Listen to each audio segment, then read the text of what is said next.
Now the family of Tyre Nichols has launched a $500 million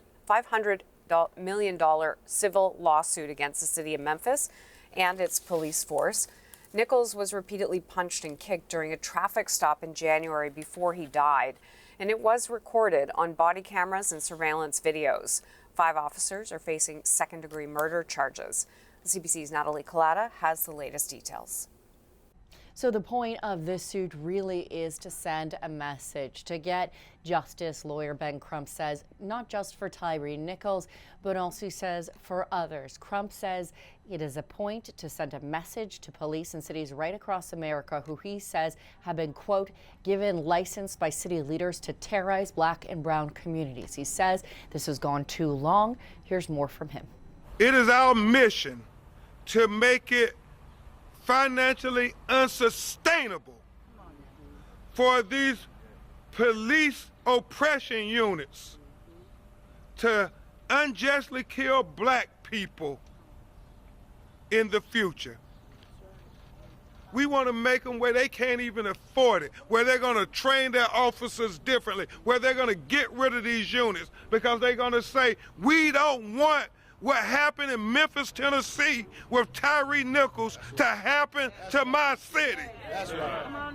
Now, Crump says this is really something that they see coming from the top down, that this was foreseeable because of police policies and procedures in the police department and what he calls the, quote, deliberate indifference of the city of Memphis. Now, the suit accuses the director of the Memphis police,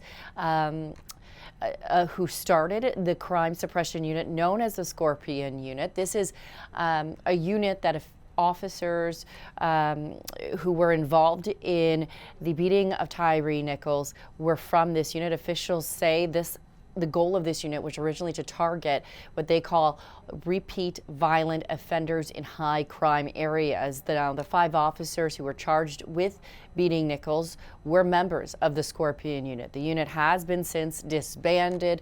All those officers have pleaded not guilty. Now, Tyre Nichols died in January, 3 days after 5 police officers beat him. As we said, those 5 police officers have been charged with second-degree murder. They all pleaded not guilty. Nichols' mother, Rovon Wells, was standing beside Crump and his team of lawyers during this announcement. She also spoke. Here's more from her.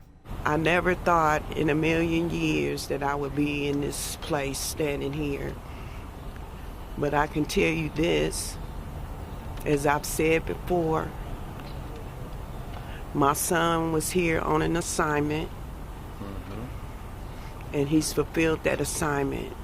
God took him home, but now it's my turn to make sure that my son's death does not go in vain.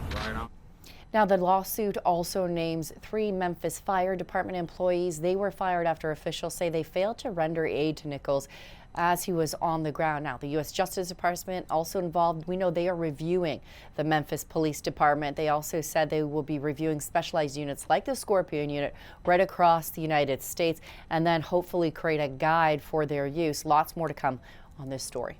Natalie Collada, CBC News, Toronto.